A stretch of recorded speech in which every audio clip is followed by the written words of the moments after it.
About this, Democratic Congressman Dean Phillips is stepping down from his leadership position in the House, citing different opinions on whether or not Biden should have a primary challenger. What did you make of this? How significant is that? I don't think it's significant at all. You know, Congressman Phillips, I think, is completely unserious when it comes to somebody who might be thinking about doing this. Is what I've. But a lot of polls show. I mean, a lot of polls showed there's a significant number of Democrats who have that same point of view.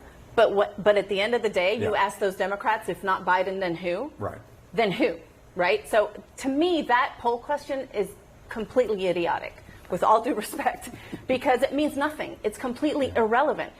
The majority of Republicans also don't want to see a Donald Trump and Joe Biden rematch. The majority of Americans don't want to see that rematch. I don't want to see that rematch because it's bad for our mental health.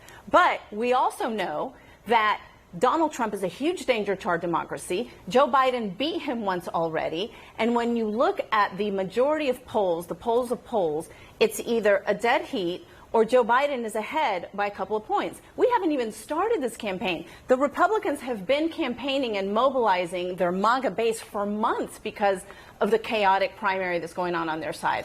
I am not worried about where things are, but we absolutely have to keep in mind that this will be a close race. It is a very divided country.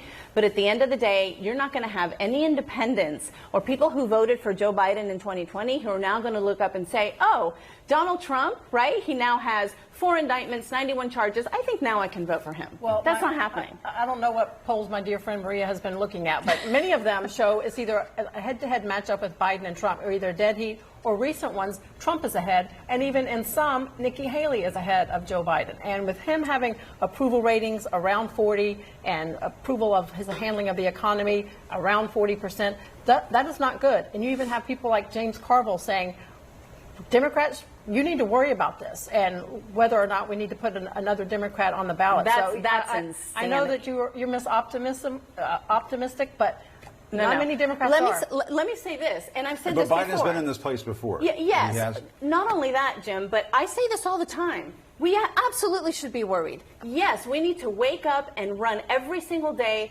like Joe Biden is 10 points behind. That's the only way that we will win.